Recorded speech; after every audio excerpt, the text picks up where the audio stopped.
Hello students, मैं हूं आपका मैथ्स टीचर अक्षय।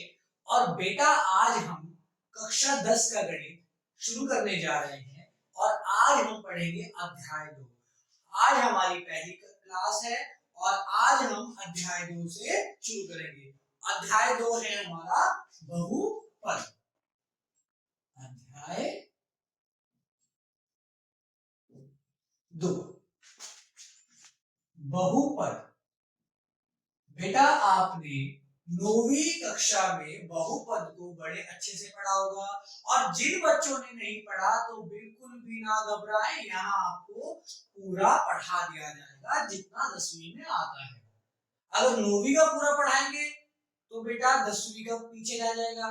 तो इतना ही बताया जाएगा कि 10वीं में आपको बिल्कुल भी दिक्कत ना हो अगर आप 9वीं में ना पढ़ के आए हो। बहुपद कितने प्रकार के होते हैं? बहुपद 3 प्रकार के होते हैं। जैसे आपका नाम है, घर का नाम अलग है, स्कूल का नाम अलग है, इसी प्रकार से बहुपद को भी 2 रूपों में जाना जाता है। एक पद के रूप में और एक घात के रूप में। एक पद के रूप में और एक घात के रूप में। 10वीं में पद के रूप में नहीं आता, केवल आता है घात के रूप में। तो आप पढ़ेंगे घात के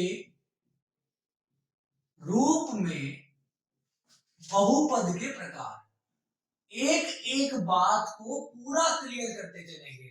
बहुपद के प्रकार।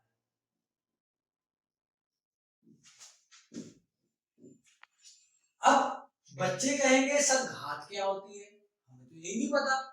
तो यहां समझेंगे, अगर मैं लिख दूं 5x की घातांक 2 जमा 4x की घातांक 3 जमा 6x, तो बहुत से बच्चे कहेंगे सर ये घात होती है, घातांक नहीं होती। बेटा से घातांक बोलते हैं, याद रखना। 5x की घातांक 2 जमा 4x की घातांक 3 जमा 6x। जहां जो ऊपर लिखा होता है चर के, चर मतलब अंग्रेजी वर्णमाला का हर एक अक्षर, हर एक लेटर क्या कहलाता है? चर कहलाता है। तो x y z हमारे क्या होंगे? चर होंगे। तो चर की घात कितनी? 2। जो ऊपर लिखी होती है उसे घात बोलते हैं। मोस्टली बच्चे घात बोलते हैं, होती वो घातांक है। अगर आप घात भी बोलते हो कोई दिक्कत नहीं है, पर यहां समझ लीजिए x की घातांक 2, x की घातांक 3 और जहां घातांक कुछ नहीं होती वहां घातांक 1 मानते हैं। अब बताइए सबसे बड़ी घातांक कौन सी? 2, 3 या 1? सर 3 होती है सबसे बड़ी, और सबसे बड़ी घातांक को ही घात कहते हैं। तो सभी बच्चे नोट में, नोट हमेशा सबसे ऊपर लिखना, नोट हमेशा सबसे ऊपर लिखा करो। तो नोट में लिख लेंगे बेटा कि सर घात बोलते हैं अधिकतम घातांक को। अगर अधिकतम में दिक्कत आए तो सबसे बड़ी लिख लेना, सबसे बड़ी, सबसे बड़ी घातांक। तो इसीलिए अधिकतर अध्यापक भी और छात्र भी घात ही बोलते हैं, जबकि घात ही घातांक होती है। अगर आपको घात बोलने के आते कोई दिक्कत नहीं। तो x की घातांक 2 जमा y की घातांक 3 जमा 6 की x की घातांक 1। अब बताइए सबसे बड़ी कौन सी? 3। तो यानी ये 3 घात वाला बहुपद है। कितनी घात वाला? 3 घात वाला बहुपद है। तो मुझे पूरी उम्मीद है आपको समझ में आ गया होगा कि घातांक और घात में क्या अंतर है। और हम घात के रूप में पढ़ रहे हैं तो हमें देखना सबसे बड़ी घातांक कौन सी है। ठीक है, तो कौन से भागों में इसके? पहला होता है बेटा रैखिक। पहला होता है रैखिक। नाम से ही पता लग रहा है, रैखिक यानी रेखा। ये रेखा बनाएगा, इसका जो ग्राफ होगा वो रेखा बनाएगा। रैखिक बहुपद। रैखिक बहुपद। रैखिक बहुपद में क्या होता है सर? घात होती है एक, घात होती है एक घात वाला होता है, एक घात वाला होता है। एग्जांपल समझेंगे बेटा इसका, जैसे 5x जमा 1। दूसरे में 2 पद है, एक पद 2 पद। अब बहुत से बच्चों को पदों में दिक्कत हुई होगी, तो एक बार पद के लिए भी समझ लीजिए। वैसे आपने ये 9वीं कक्षा में पढ़ा था। अगर मैं लिख दूं x y z तो यहाँ पद होगा 1। अगर मैं लिख दूं x y plus z, x y जमा z, जो प्लस का साइन है बेटा इसने एक्स वाई को और जेड को अलग अलग कर दिया, तो पद कितने हो गए? 2। अगर मैं लिख दूंगा x minus Y plus Z, तो माइनस ने भी x और y को अलग कर दिया और प्लस ने भी y और z को अलग कर दिया, तो कितने हो गए? 1 2 3, यानी प्लस और माइनस के साइन एक पद को दूसरे पद से अलग कर देते हैं, यानी प्लस और माइनस के साइन एक पद को दूसरे पद से अलग कर देते हैं। तो याद रखना, पद हम कैसे देखेंगे? प्लस और माइनस के साइन के द्वारा। अब बताइए, एक साइन आ रहा है तो दो पद है, लेकिन घात कितनी है? दूसरे में तो चर है ही नहीं, जहां चर है केवल वहां देखना है। चर है पहले पद में यानी x की घात कितनी है? 1, और अगर x की घात 1 है, अधिकतम भी वही है, तो घात हुई 1, हम बोलेंगे रैखिक बहुपद। मुझे पूरी उम्मीद आपको समझ में आ गया होगा। अभी हम और एग्जांपल्स करेंगे और क्वेश्चंस करेंगे, तो आपको अच्छे से क्लियर हो जाएगा। दूसरा बेटा, द्विघात बहुपद। द्विघात, द्वि मतलब दो, द्वि मतलब दो। गणित में कभी भी द्वि शब्द आ जाए तो याद रखना उसका मतलब दो होता है। घात यहाँ पर दो होगी, घात यहाँ पर दो होगी। एग्जांपल समझेंगे बेटा, जैसे मैं लिख दूं 5x की घात 2 जमा 3x। अब सर सेकंड में तो जहां घात नहीं होती 1 है, और पहले पद की बात करें तो घात 2 है, तो 1 और 2 में अधिकतम क्या हुआ? 2 ना, तो घात हुई 2। एक घातांक और दो घातांक में अधिकतम क्या हुआ? 2, तो घात कितनी हुई? 2। और अगर घात 2 हुई तो कहेंगे द्विघात, है ना बेटा? बहुत आसान। अगला त्रिघात, त्रिघात बहुपद, त्रिघात बहुपद। अब त्रिघात बहुपद कौन से होंगे? त्रि मतलब 3, नाम से क्लियर है, घात बराबर 3। एग्जाम्पल क्या होगा बेटा इसका? 5x की घात 2 जमा 2x की घात 3 जमा 1। जरूरी नहीं है कि जो सबसे बड़ी घात है पहले आएगी, बीच में भी आ सकती है, ध्यान रखेंगे। घातांक 2 घातांक 3 और है नहीं तो घातांक 0, तो सबसे बड़ा 0 2 और 3 में सबसे बड़ा कौन सा होगा? 3 होगा, तो 3 है तो घात 3 हुई, और इसके लिए इसे कहेंगे त्रिघात। सभी बच्चे नोट कर लेंगे बेटा, पॉज करके नोट कर सकते हो आप वीडियो को। मैं समय बर्बाद करना नहीं चाहता, हम चाहते हैं जितना समय मिला है उसमें बहुत कुछ पढ़ें।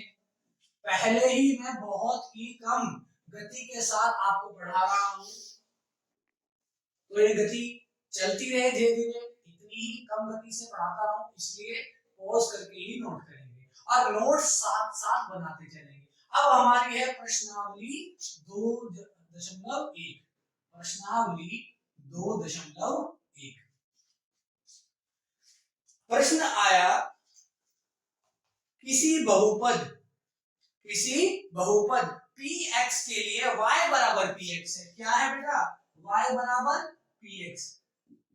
हमेशा ध्यान रखना, पहले मैं प्रश्न को करना सिखाऊंगा, फिर उसके पीछे का कारण, क्योंकि बहुत से बच्चे ऐसे हैं वो चाहते हैं कि सर हमें इतना बता दीजिए कि एग्जाम में हम कैसे करें, हमें मैथ्स इतनी अच्छे से नहीं आती, डर लगता है मैथ्स से, तो हमें इतना बता दीजिए कि एग्जाम में कैसे नंबर लेके आए। तो पहले वो बच्चे जो एग्जाम में नंबर लाना चाहते हैं बस ज्यादा मैथ्स, और उसके बाद उसका कारण भी सीखेंगे, रटना नहीं है, हर बात समझनी है।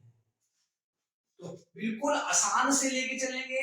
तो प्रश्न है y बराबर px, y बराबर px कह रहा है, y बराबर px का ग्राफ नीचे आकृति 2.10 में दिया गया है। प्रत्येक स्थिति में px के शून्याङ्कों की संख्या ज्ञात कीजिए।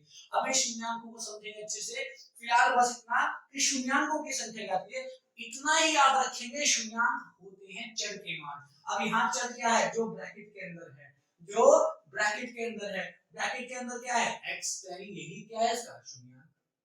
यही क्या है इसका? शून्याङ्क। अब ब्रैकेट के अंदर x है तो x को बोलेंगे शून्याङ्क।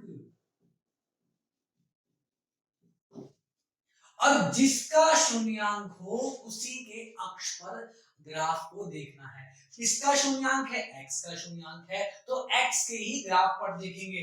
जो इसका पहला प्रश्न आया उसका ग्राफ देखो बेटा, ये x अक्ष होगा, ये y अक्ष होगा। ये प्रश्न दिया है आपकी बुक में एनसीईआरटी, और ग्राफ है ये सरल रेखा। देखो x अक्ष और y अक्ष हमेशा आएंगे, ग्राफ क्या होगा? ये सरल रेखा, ये सरल रेखा। क्या ये सरल रेखा x अक्ष को कहीं पर प्रतिच्छेदित करती है? किसी बिंदु पर प्रतिच्छेदित करती है? आप कहोगे नहीं, और अगर नहीं तो इसका चिन्हांक कितना होगा? कोई भी नहीं। जितने बिंदुओं पर x अक्ष को प्रतिच्छेदित करेगी वही हमारा शून्यांक होगा। कितना आसान। x अक्ष को प्रतिच्छेदित नहीं करती है तो इसका शून्यांक कितना होगा? 0। लिखेंगे क्योंकि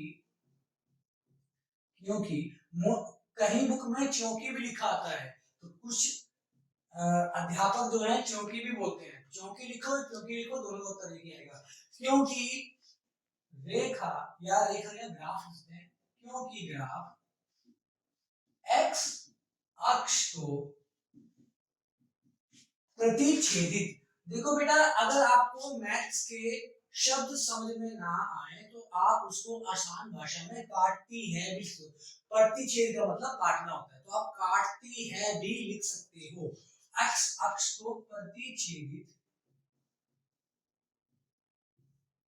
नहीं करती है, नहीं करती है।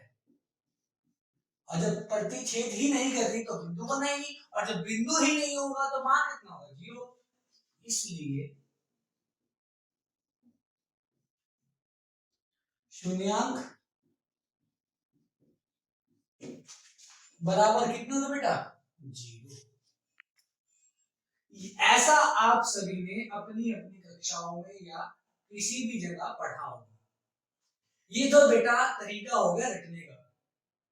जिन बच्चों को सिर्फ एग्जाम में नंबर चाहिए कि सर हमें तो इतना है कि एग्जाम में नंबर आ जाए, मैथ्स ज्यादा नहीं पढ़नी है, टेंशन होती है पढ़ने, तो बेटा इतना करें और एग्जाम में नंबर आ जाएगी। बस ध्यान रखें ब्रैकेट के अंदर क्या है, p के बाद जो ब्रैकेट के अंदर होगा उसी के अक्ष को देखना है। अगर ये होता p के बाद, ये ऐसा ना होता, प्रश्न होता x बराबर p ऑफ y, तो ब्रैकेट के अंदर क्या है? y। p के बाद ब्रैकेट के अंदर क्या है? y। तो y अक्ष को देखते हैं। क्या ये y अक्ष को रेखा किसी बिंदु पर कट करती है? जी हाँ, इस a बिंदु पर कटती है। तो केवल एक बिंदु पर कटती है तो शून्यांक बराबर 1 होता है। इतना ही बहुत है रटने के लिए। मोस्टली बच्चों ने इसको ऐसे पढ़ा होगा। अब इसको समझेंगे। जो बच्चे डीपली पढ़ना चाहते हो उनके लिए, जो बच्चे केवल एग्जाम में नंबर चाहते हैं वो बस इतना ध्यान रखिए, ब्रैकेट के अंदर अगर x है तो x अक्ष पे कटने वाले बिंदु देखने हैं, और अगर ब्रैकेट के अंदर y है तो y अक्ष पर कटने वाले बिंदु देखने हैं। अब इसको समझते हैं। हर एक बात समझाई जाएगी, बिल्कुल डीपली पढ़ाई जाएगी। बेटा कुछ शब्दों का मैं उच्चारण जो है इंग्लिश में कर देता हूँ, शायद आगे भी ऐसा हो सकता है मैं कर दूं, तो उसको दोबारा हिंदी में बताऊंगा और हिंदी में ही लिखूंगा। उसको थोड़ा एडजस्ट कर लेना, थोड़ा इग्नोर करना। एक्चुअली मैंने आज तक इंग्लिश में पढ़ा है, पर मैंने देखा कि हिंदी वाले बच्चों के पास तो कोई साधन ही नहीं है। इंग्लिश में तो पढ़ सकते हैं बहुत आराम से, हिंदी वालों के लिए साधन नहीं है, इसलिए मैंने अपनी प्राथमिकता हिंदी को दी है। इस बार हिंदी पढ़ाएंगे और अगले साल से इंग्लिश का बैच भी लेके आएंगे। अब समझेंगे बेटा, सर समझे कैसे? सबसे पहले शून्यांक को समझेंगे। शून्यांक किसे कहते हैं? शून्यांक, शून्यांक की परिभाषा है बेटा, चर के वह मान, चर के वह मान जो समीकरण को, जो समीकरण को, चलो शॉर्ट में समीकरण पूरा समीकरण को संतुष्ट करते हैं, संतुष्ट करते हैं। संतुष्ट करने का मतलब होता है बेटा दाएं पक्ष का मान बाएं पक्ष के बराबर। जो बराबर लिखा होता है ना, इससे इससे इधर होता है बायां पक्ष। मुझे एलएचएस आरएचएस पता है, देख लेना एक बार। बायां पक्ष और बराबर से इधर होता है दायां पक्ष। कुछ बच्चे इंग्लिश में ही पढ़ते हैं, उसमें बता दूं मैं, इसको बोलते हैं लेफ्ट हैंड साइड, LHS लिखते भी आप हिंदी इंग्लिश में ही है मोस्टली, और इसको बोलते हैं right hand side, that is RHS। इतनी इंग्लिश बोलते हैं, इस तरह से पढ़ाएंगे। मुझे पूरी में ध्यान समझ में आया होगा। अब ये समझेंगे, अगर मैं लिख रहा हूँ x माइनस 5 बराबर 0, तो इसको हल करेंगे, और हल करना आपको आता होगा। इस समीकरण को रैखिक समीकरण है, सीखा होगा 7वीं 8वीं 9वीं में, और जिस बच्चे ने नहीं सीखा, बेसिक क्लास अलग से आएगी बेटा इसके लिए, और वहां सीख लेना। x माइनस 5 बाएं पक्ष से दाएं पक्ष में जाके 0 का 0, x का x बाएं में है बाएं में ही रहेगा, 0 दाएं में है दाएं में रहेगा, ये 5 इधर जाके माइनस का प्लस बन जाएगा, तो 5 प्लस 0 5, x का मान 5। अगर मैं x का मान 5 रखूं, अगर मैं x का मान यहाँ 5 रख दूं, तो देखो संतुष्ट हो जाएगा।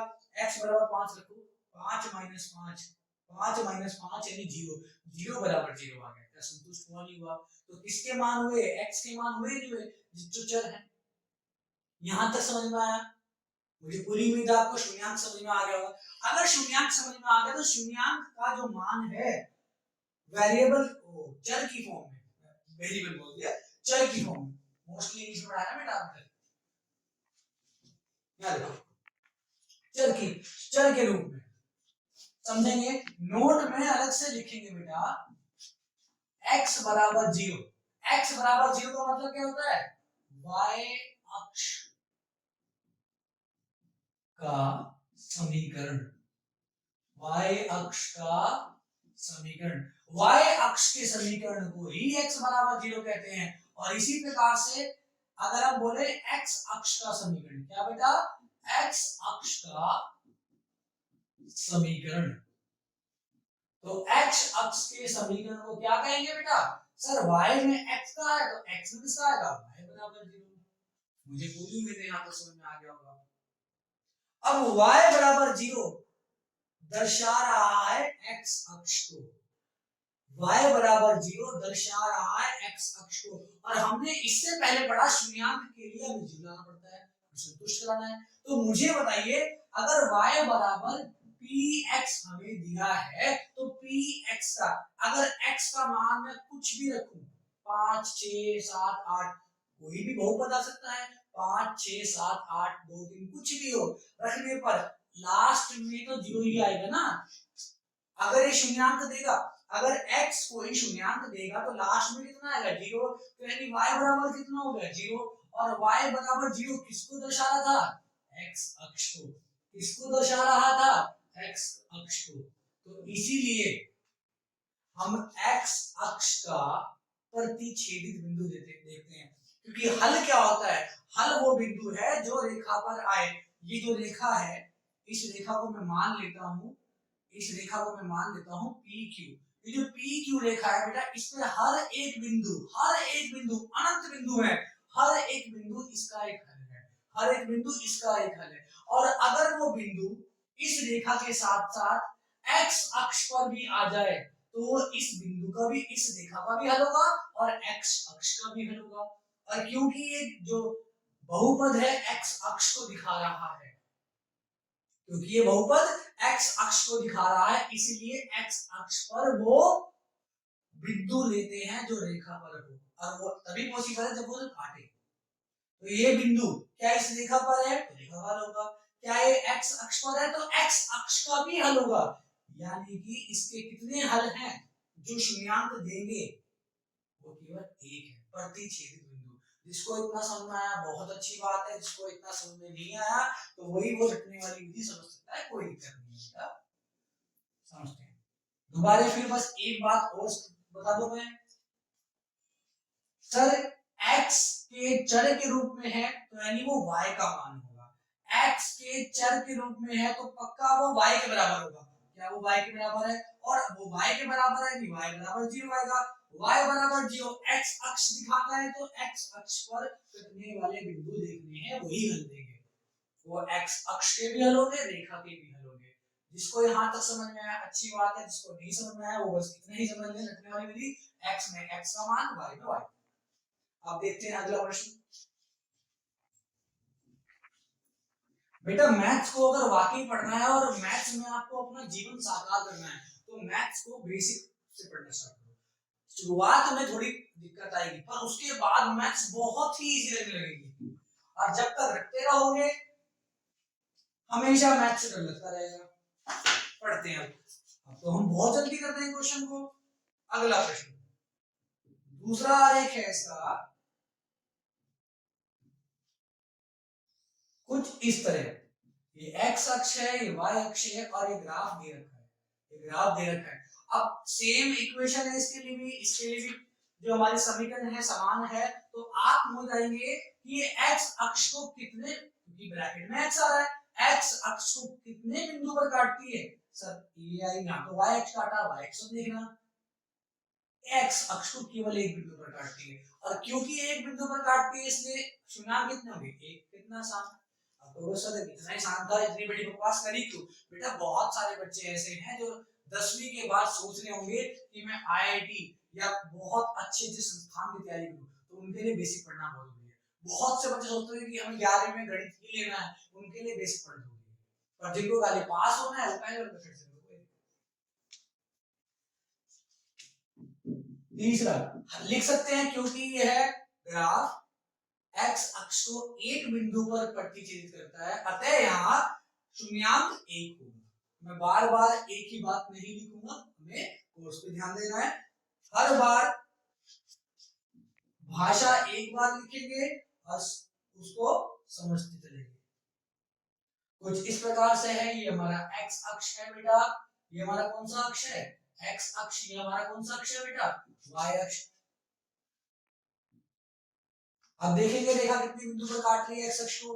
यहां से ग्राफ आया, एक बिंदु आया, फिर दूसरा आया, दूसरा बिंदु आया और तीसरी बार यहां काटा, 1 2 3। क्या 3 बिंदुओं पर काटा, क्योंकि 3 बिंदुओं पर प्रतिच्छेदित किया तो यहाँ शून्यांक कितने होंगे, 3। इसमें शून्यांक बराबर होंगे, शून्यांक बराबर, वेरी वेरी गुड, सबने सही बोला, 1। और यहाँ शून्यांक कितने होंगे, वेरी गुड, 3। इजी लगा, शून्यांक होंगे 3। आप सभी बताएंगे।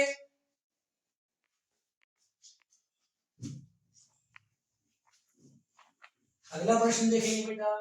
पहले प्रश्नावली तो कुछ है ही नहीं, बहुत ही आसान है। जो गणित का मेन पार्ट स्टार्ट होगा वो प्रश्नावली 2.2 से होगा, वो बहुत बेसिक होगा, वो भी हम आज ही स्टार्ट करेंगे बेटा। ये हमारा y अक्ष है, इसको हम रफ कर सकते हैं, सबके लिए जो समीकरण है एक ही है। ये हमारा y अक्ष है, ये हमारा x अक्ष है और ग्राफ दे रखा है। कितने बिंदु पर काटा है x अक्ष को, सर एक बिंदु और दो बिंदु, तो शून्यांक कितने होंगे, 2। कितना आसान। अगला देखेंगे बेटा,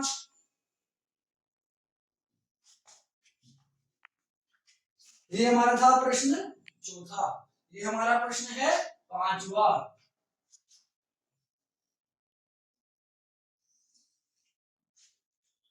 ये x अक्ष, ये y अक्ष, ये x अक्ष, ये y अक्ष।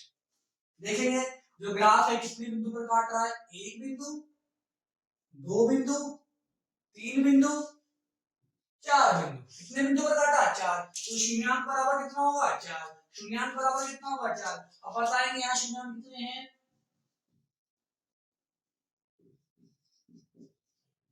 शून्याङ्क बराबर 2। यहाँ शून्याङ्क कितने होंगे, 4। अरे वाह, बहुत ही बढ़िया, बहुत ही उत्तम। अगला प्रश्न, छठे प्रश्न को बड़े ध्यान से समझेंगे और इसका उत्तर निकाल के रखेंगे। मैं देखता हूँ कितने बच्चे ठीक होंगे, अपने आप को जज करा करो बेटा कि आप कितना ठीक है कितना गलत है, और प्रैक्टिस करते चलेंगे। अभी तक तो बहुत से बच्चों को लग रहा होगा सर कितनी आसान है 10th, हम तो ऐसे ही पास हो जाएंगे। मेहनत करनी पड़ेगी बेटा, यहाँ पे ये प्रश्नावली कुछ थी ही नहीं है सर, इसके बाद जो प्रश्नावली आएगी तब पता लगेगा आपको। सब कुछ आसान है, बस थोड़ी सी मेहनत करनी पड़ेगी और समझ में आ जाएगा। अगर इसको जो रटोगे तो बहुत आसान है, अभी समझाने वाला इसमें मैटर समझाया था आपको, तब पता लगा अरे वाह इतना कुछ भी होता है इसके अंदर। बेटा समझने के लिए हर चीज,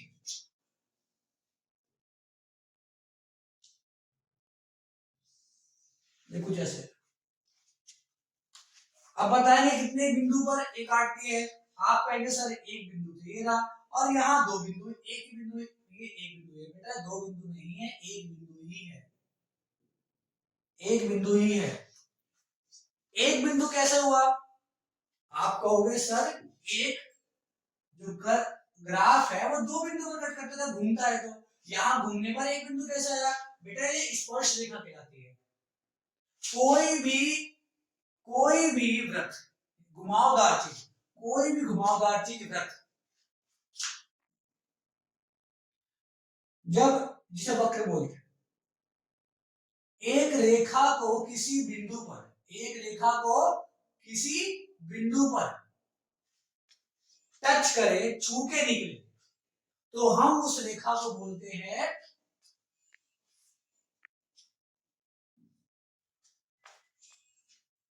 अब कोई भी वक्र किसी बिंदु पर किसी रेखा को छूते हुए निकले तो हम उस रेखा को बोलते हैं प्रतिदर्शी, टेंजेंट। ठीक है बेटा, तो ये यहां छू रही है ना कि कट हो रही है, तो यहाँ पे एक बिंदु माना जाएगा। कितना बिंदु? एक बिंदु, एक बिंदु यहाँ, एक बिंदु यहाँ, और इसी प्रकार से एक बिंदु यहाँ, तो शून्यांक कितने होंगे? 3। शून्यांक कितने होंगे? 3।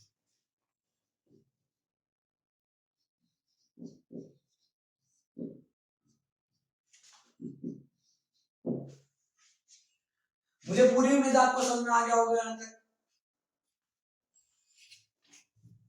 और बेटा हम इतनी ही आसान तरीके से सब कुछ पढ़ेंगे, ठीक है?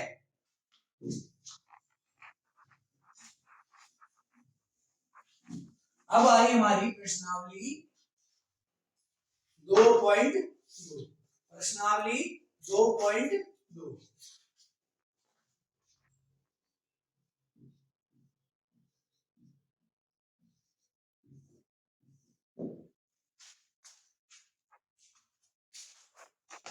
प्रश्नावली 2.2 में क्या कह रहा है बेटा? निम्नलिखित द्विघात समीकरणों के शून्यांक ज्ञात कीजिए। निम्नलिखित द्विघात समीकरणों के शून्यांक ज्ञात कीजिए तथा शून्यांकों तथा गुणनखंडों के बीच में संबंध की स्थापना भी कीजिए। हमें शून्यांक भी ज्ञात करने हैं और साथ साथ उनकी सत्यता की जांच भी करनी है। सत्यता की जांच का मतलब होता है बाएं पक्ष को दाएं पक्ष के बराबर में दिखाना है। जो हमारा उत्तर आया वो हमें देखना है कि वो हमारा उत्तर सही है या गलत है। और आपने पहले पढ़ा होगा बेटा, आपने पहले पढ़ा होगा मध्य पद को बांटने वाला नियम। मध्य पद को, जिसको इंग्लिश में बोलते हैं मिडिल स्प्लिट, मध्य पद को बांटने वाला नियम सीखा होगा। एक बार और सीखिए, गुणनखंड करने की विधि। गुणनखंड करने की विधि। पहला प्रश्न, सबसे पहले बेटा गुणनखंड करने की विधि ही समझेंगे। अगर मैं इसमें सारी बातें एक साथ समझा दूंगा तो आपको कुछ समझ ही नहीं आ पाएगा।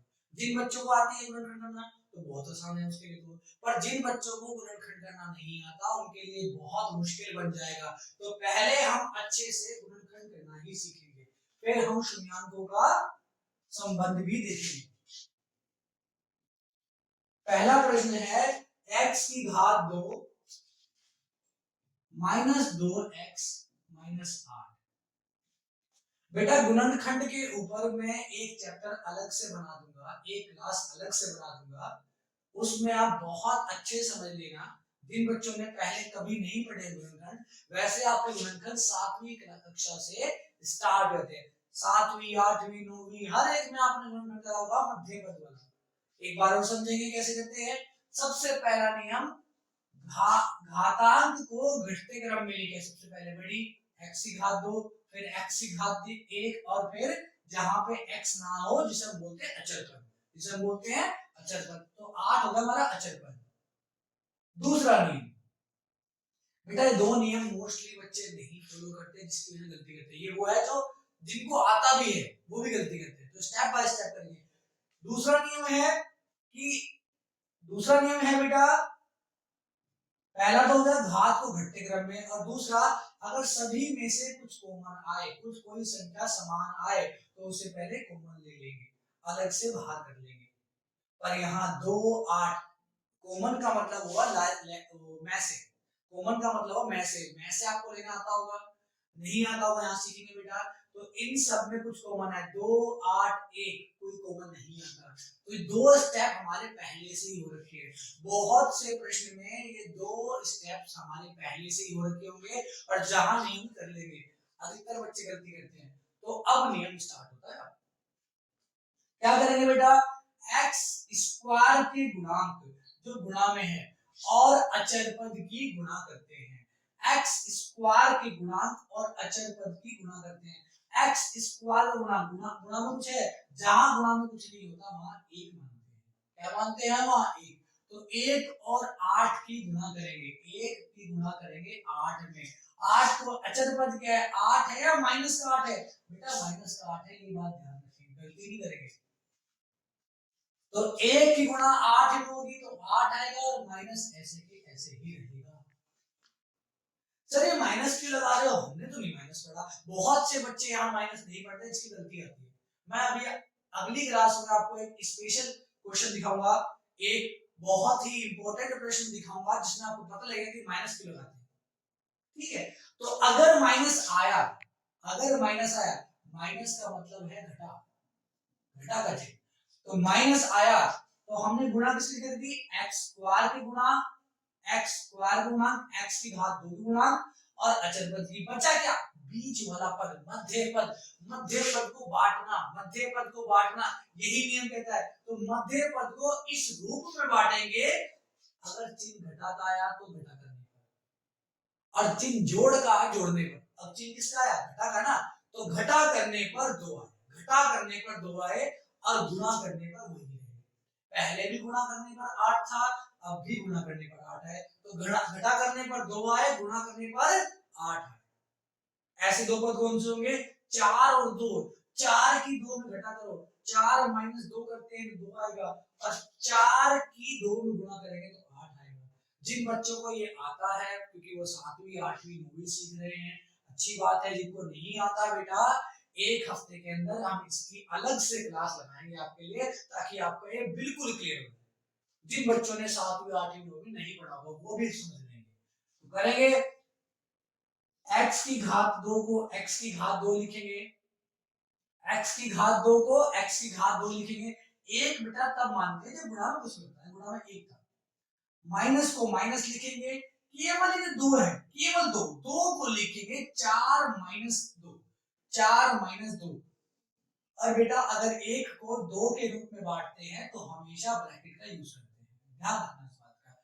इसके बाद 2 के बाद क्या आया, x, बाद क्या आया, माइनस, और फिर उसके बाद 8। मुझे पूरी उम्मीद है यहाँ तक समझ में आ गया होगा। बेटा सारे प्रश्न हम इसी प्रकार से करेंगे, थोड़ा इसमें समझ में आएगा, थोड़ा अगले में समझ में आएगा, आपको पूरा क्लियर हो जाएगा। यहाँ तक क्लियर हो गया होगा बेटा। x की घात 2 को x की घात 2 लिखेंगे, और याद रखेंगे अगर माइनस बाहर आता है, माइनस बाहर आता है तो ब्रैकेट के अंदर के चिन्ह बदल जाते हैं।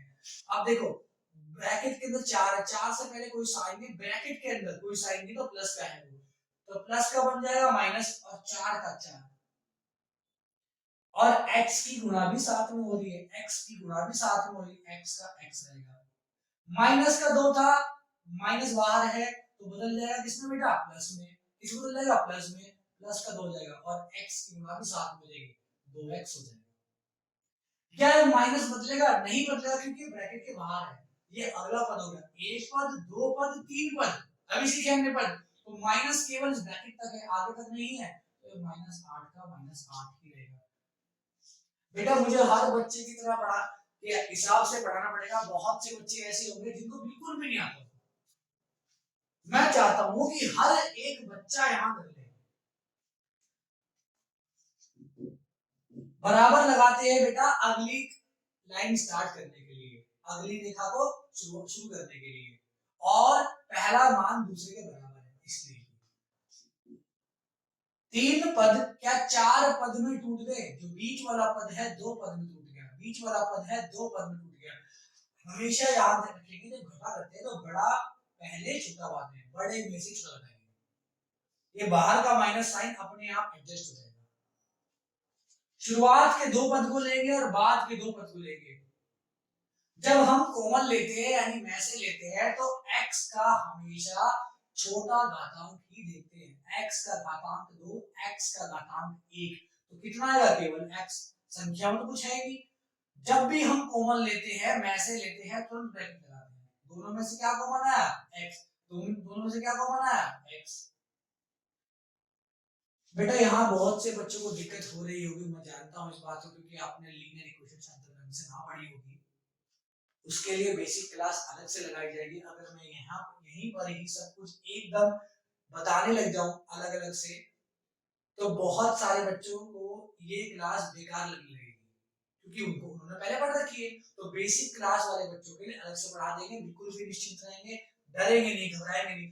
x दोबारा फिर समझेंगे, x की घातांक 2, x की घातांक 1। मैं चाहता हूं कि हर बच्चे समझे, जिसको आज तक मैथ समझ में ना आई वो भी समझे, डरना नहीं है बिल्कुल। और ये क्लास स्पेशली उनके लिए है जिनको मैथ समझ में नहीं आती, डरते हैं जो। x की घातांक 2, x की घातांक 1, x की घातांक 2, x की घातांक 1। छोटी घातांक कौन सी है? x। तुरंत ब्रैकेट लगाएंगे।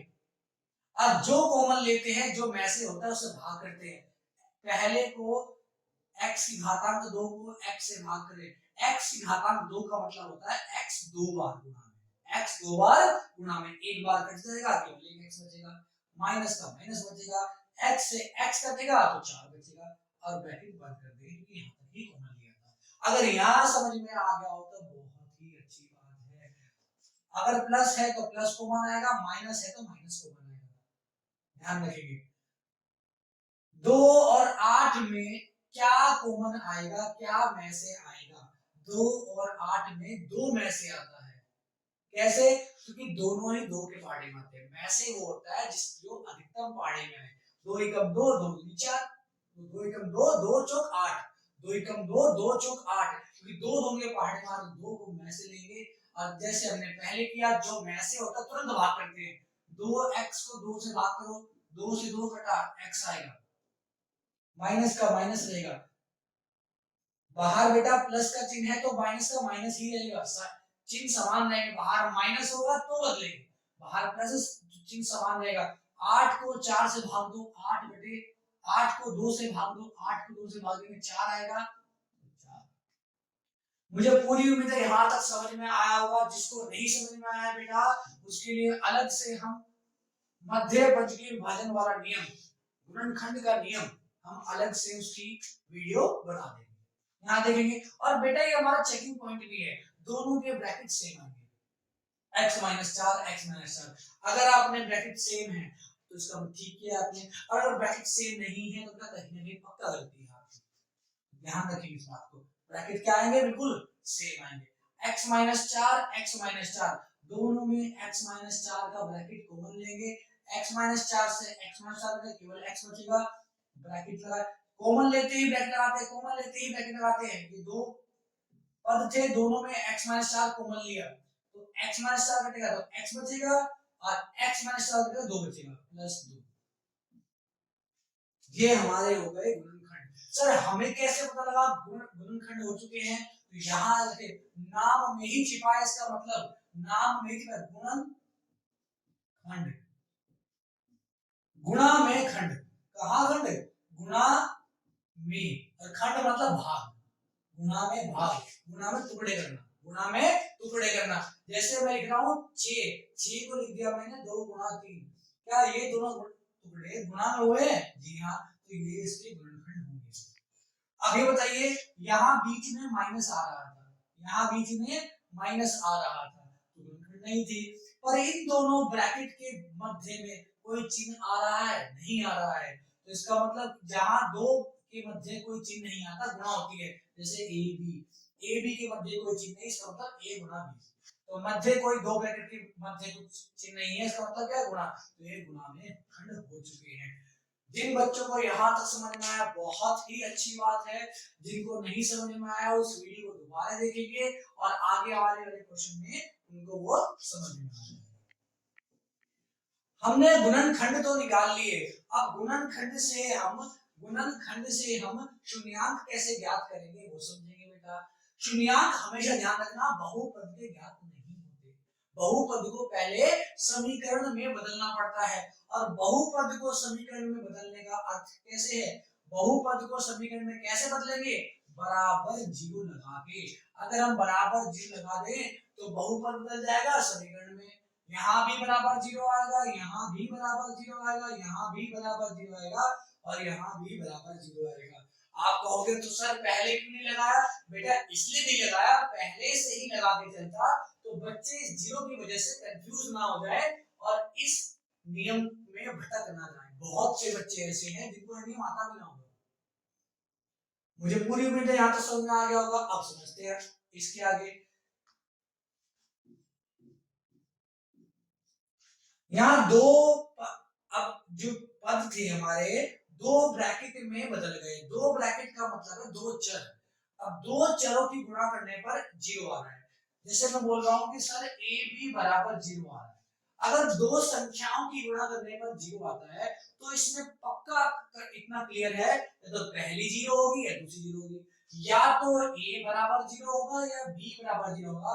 ऐसा कभी भी नहीं होगा कि दोनों का मान जीरो ना हो और गुणा करने पर जीरो हो, क्योंकि हमने पढ़ा है जीरो से गुणा करने पर ही जीरो आता है। मुझे पूरी उम्मीद है यहाँ तो समझ में आपको आ गया होगा।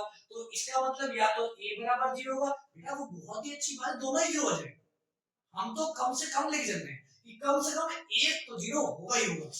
अब मैं मानता हूं यहाँ पर केस फर्स्ट, पहला केस क्या है, मैंने मान लिया कि सर जो पहला ब्रैकेट है वो जीरो है, x माइनस 4 बराबर जीरो। तो x का मान अभी सिखाया था पहले बेटा, तो -4 बाएं पक्ष से दाएं पक्ष में जाएगा और प्लस का 4 हो जाएगा, तो x बराबर कितना आएगा 4। तो एक शून्यांक तो 4 हो गया, एक शून्यांक तो 4 हो गया।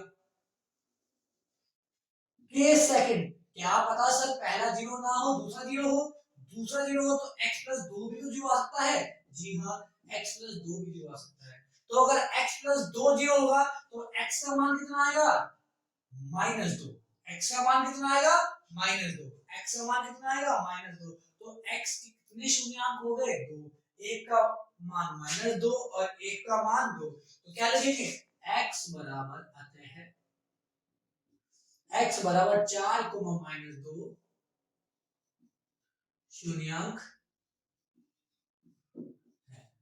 अभी आधा प्रश्न हुआ है बेटा, अभी केवल शून्यांक आया है। अब शून्यांक और गुणनखंड, शून्यांक और गुणांक के मध्य संबंध भी स्थापित करना है। पहले यहां तक नोट करेंगे, यह भी आधा प्रश्न ही हुआ है बेटा। क्वेश्चन देख के घबराएंगे नहीं, तो बहुत ही इजी है, प्रैक्टिस करते चलेंगे हर चीज समझ में आएगी।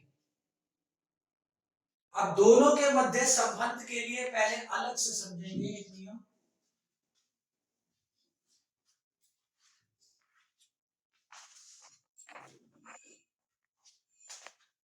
द्विघात समीकरण का व्यवहारिक रूप कौन सा होता है बेटा, ax की घात 2 जमा bx जमा c बराबर 0। ये हमारा होता है द्विघात समीकरण का व्यवहारिक रूप। इसमें गुणांक कौन से, गुणा में अंक, गुणांक ये सब 9th का है, तो आप 9th पढ़े हैं, जिन बच्चे 9th में अच्छे से पढ़ाई करिए उसको बहुत इजी लग रहा होगा, उसे लग रहा होगा क्या चल रहा है, सब तो बहुत आसान है। और जिसने 9th में अच्छी स्टडी नहीं करी उसके लिए थोड़ा कठिन हो रहा होगा, पर प्रैक्टिस करते करते आसान हो जाएगा। गुणांक, गुणा में अंक, गुणा में अंक कौन सा है, x का गुणांक कौन सा है, x गुणा b, और जहां कोई चर नहीं होता उसे बोलते हैं अचर पद। अचर पद कितना है c, तो यानी a b c होंगे गुणांक। अचर पद भी अपने आप में गुणांक होता है, तो a b c क्या होंगे बेटा, गुणांक। और मैंने क्या कहा, गुणांक और शून्यांक में संबंध, मैंने मान लिया, माना अल्फा और बीटा, बी की टांग खींच दो, बी की टांग खींच दी तो बन गया बीटा, बी की टांग खींच दी तो बन गया बीटा। अल्फा बहुत से बच्चे ऐसे बनाते हैं, ए लिखा और ए बना दिया। अगर आपको ऐसे ना बनाना है तो सिंपल काटा लगा दो, वो भी अल्फा ही होगा। माना अल्फा और बीटा समीकरण के शून्यांक है। देखो इसको याद करना भी सीखेंगे। अगर आपने 2 सीख लिया अच्छे से तो 3 का नियम उसी में आ जाएगा। कैसे समझेंगे? देखो पहले दोनों शून्यांक का जोड़, शून्यांकों का योग, जिसे हम पहला नियम बोलते हैं alpha plus beta. Alpha plus beta का मतलब क्या होगा? शून्यांकों का योग। अब लिख भी देता हूं यहाँ, शून्यांकों का योग, शून्यांकों का योग। शून्यांकों का योग करने पे क्या आएगा? Alpha plus beta. अब देखो कितना इजी, हमेशा ध्यान रखना अपोन में, बटे के नीचे हमेशा सबसे बड़े पद यानी घात का शून्यांक आएगा। घात तो 2 थी तो 2 का शून्यांक क्या है? ए, जो सबसे पहला है हमेशा बटे में ए ही आएगा। यहाँ तो कोई दिक्कत नहीं, समझ में? अब देखो ए के बाद एक पद की गुणा है, एक पद ले रखा है, एक बारी में एक पद है तो एक कदम आगे, एक कदम क्या है? बी, पहला प्लस दूसरा माइनस पहला फिर प्लस। अब एक कदम क्या है? बी, तो क्या आएगा? माइनस का बी। ये याद करने का तरीका है बेटा। और अगर मैं ले लूं इसी को, दूसरा हमारा हो जाए, ये पहला संबंध है और ये दूसरा संबंध है। दूसरा संबंध होगा शून्यांकों का गुणनखंड, शून्यांकों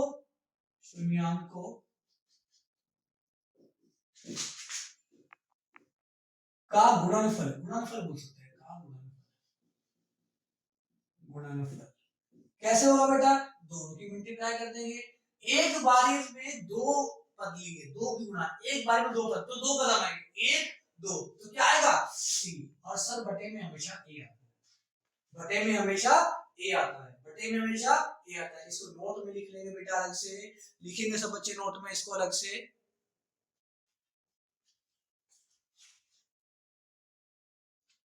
अब हमारे शून्यांक क्या थे? 4 और -2। मुझे पूरी उम्मीद आपने नीचे का लिख लिया होगा, तो प्रश्न को करना शुरू करते हैं आगे। इसको लिख के रखेंगे बेटा।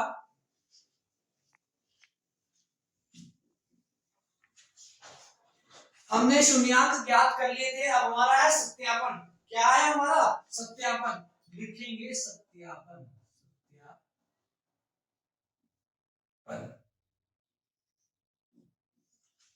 अब बताइए शून्यांक क्या थे? 4 और -2। और क्या होता है शून्यांक क्या मानते हैं? अल्फा और बीटा। वेरी गुड, पहले को अल्फा दूसरे को बीटा। और हमारे पास सत्यापन के लिए समीकरण क्या है? x square minus 2x minus 8 बराबर 0। x की घात 2 माइनस 2x माइनस 8 बराबर 0। अब बताएंगे x कैसे? पहले वाले को a, फिर b, फिर c। तो सबसे पहले बड़ा पद, इसके गुणा में क्या है? सर कोई अंक नहीं है, जहां कोई अंक नहीं होता गुणा में 1 मानते हैं। तो a का मान कितना आया? 1। x की गुणा में क्या है? -2। b का मान कितना आएगा बेटा? -2। जहां x नहीं होता उसे बोलते हैं अचर पद यानी c का मान कितना है? -8। मुझे पूरी उम्मीद है यहां तक समझ में आएगा। एक बार और समझेंगे बेटा, x स्क्वायर का गुणांक a, x गुणांक b, और जहां x नहीं है c। अगर इसमें दिक्कत है तो जैसे आपको पहले नहीं बताया था गुणनखंड करने का कि घात को घटते क्रम में लिखिए, सबसे पहले बड़ी फिर छोटी फिर छोटी, तो a b c line wise. Alpha और बीटा क्या थे बेटा हमारे पास? सर अल्फा का और बीटा थे शून्यांक, और शून्यांक क्या आ रहे हैं यहाँ पे? 4 और -2। तो पहला 4 और बीटा को मैंने मान लिया -2। यहाँ तक कोई दिक्कत है आपको? बेटा प्रश्न बिल्कुल भी कठिन नहीं है, आसान प्रश्न है। एक दो बार प्रैक्टिस करोगे तो इजी लगेगा, और सारे प्रश्न ऐसे ही होंगे। और याद रखना एग्जाम में पक्का आएगा। अगर आपके एग्जाम में चैप्टर 2 प्रश्नावली 2 आ रही है तो ये प्रश्न पक्का आएगा, इसमें से कोई सा भी प्रश्न आ सकता है। समझेंगे। तो पहला संबंध क्या था सर? पहला संबंध था शून्यांकों का योग, यानी अल्फा और बीटा को जोड़ने पर क्या आना चाहिए सर? एक तो आएगा आएगा, एक जोड़ा है तो एक कदम आगे माइनस बी, और दो जोड़े हैं तो दो कदम आगे। तो रखो बेटा अल्फा का मान 4 जमा ब्रैकेट में मान रखते हैं हमेशा बीटा का मान -2 बराबर माइनस का माइनस रहेगा बेटा, बी का मान -2 लिखेंगे और ए का मान 1/1। प्रश्न को सोल्व करेंगे। 4 का 4 रहेगा, अगर बाहर प्लस है तो चिन्ह समान रहता है, माइनस का माइनस रहेगा 2। अब आप कहोगे सर हमने तो ऐसे पढ़ा है प्लस माइनस माइनस, बेटा वो भी ठीक, मैं चाहता हूं हर एक बच्चे को सिखाना। अब मैं यहां से लाऊंगा plus plus plus minus minus plus, तो बड़ा कॉम्प्लिकेटेड है। सबसे बढ़िया है बाहर अगर प्लस है तो साइन चिन्ह समान रहेगा अंदर वाला, और अगर बाहर माइनस है तो चिन्ह बदल जाएगा। बेसिक क्लास में हर बार बताएंगे, दो प्लस प्लस होते हैं, दो माइनस माइनस होते हैं, plus minus minus minus plus minus, वो बेसिक क्लास में पढ़ाएंगे, अभी कंफ्यूज नहीं करना। माइनस है बाहर तो चिन्ह के बाहर माइनस है तो अंदर का चिन्ह बदल जाएगा, तो माइनस का बन जाएगा प्लस, +2 और बटे 1। 4 में से 2 गए बेटा। अब पढ़ना पड़ेगा जब चिन्ह अलग अलग होते हैं तो हमेशा वो माइनस होते हैं, घटा होते हैं। एक प्लस का है जहां चिन्ह कुछ नहीं है वहां प्लस मानते हैं, एक प्लस का है एक माइनस का, अलग अलग चिन्ह है ना तो हमेशा घटेंगे, और समान चिन्ह जुड़ते हैं। अलग अलग चिन्ह घटेंगे, 4 में से 2 गया 2 बचेगा, और 2 कौन सा हुआ? प्लस का माइनस का, प्लस का नंबर बढ़ा है, प्लस का भी शुरुआत में लिखते नहीं है, वो प्लस अपने आप आता है, और 2 से भाग 2 को 1 से भाग देने पर 2 ही आएगा। क्या दोनों बराबर आए? यस। अगर दोनों बराबर आए, तो हम लिखते हैं बायां पक्ष और दायां पक्ष, अतः हमारे एक तो सत्यापन हो गया।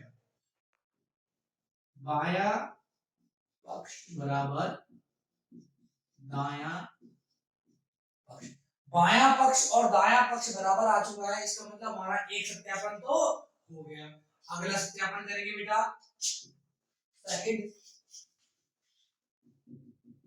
दोनों के गुणनफल अल्फा गुणा बीटा होगा c/e, यहाँ भी e/e में आएगा बेटा। अल्फा का मान रखेंगे हमेशा ब्रैकेट में रखेंगे 4, बीटा का मान रखेंगे बेटा ब्रैकेट के अंदर 2, c -8 और ब्रैकेट में a का मान 1 रखेंगे। जिन्होंने पहला नियम सीख लिया अब चाहे तो सीख सकते हैं, धीरे धीरे करके हम हर नियम सिखाएंगे। अब सीख सकते हैं बेटा गुणा करने पर देखो माइनस कितनी बार आ रहा है, अगर माइनस आ रहा है विषम बार तो माइनस हो गया, और माइनस आता है सम बार तो हमेशा प्लस होता है। माइनस केवल एक बार आ रहा है तो माइनस रहेगा, और जो बच्चे ऐसे सीखते हैं प्लस माइनस माइनस होता है वो भी ठीक, माइनस का माइनस रहेगा, माइनस एक बार तो माइनस ही रहेगा, वो बदलेगा ही। 4 के दोनों गुणा करेंगे बेटा कितना आएगा? 8। माइनस एक बार आ रहा है माइनस ही रहेगा, या फिर अगर आपको थोड़ा कंफ्यूजन है पहले साइन देख लो, एक माइनस एक बार आ रहा है माइनस रहेगा, तो 4 की दोनों गुणा। सर गुणा क्यों हुई? बेटा दोनों ब्रैकेट के बीच में कोई चिन्ह है, जहां कोई चिन्ह नहीं है वो गुणा होती है। जो माइनस था वो 2 के पास था ना, कि पद थे, पद तो एक ही था, पहले भी एक पद अब भी एक पद अब भी एक पद आएगा,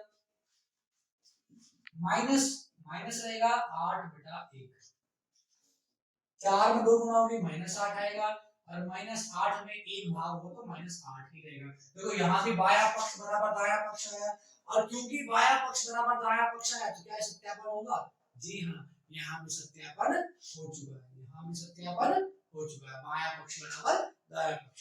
मुझे पूरी उम्मीद है आपको समझ में आया होगा। कोई स्पेलिंग मिस्टेक हो तो भाई देख लेना, किसी अक्षर में मैंने कोई गलती लिख दी हो तो देख लेना, कोई दिक्कत नहीं होगी इसमें। बाकी आपको मैथ समझ में आई होगी मुझे पूरी उम्मीद है, और आज के लिए बेटा इतना ही।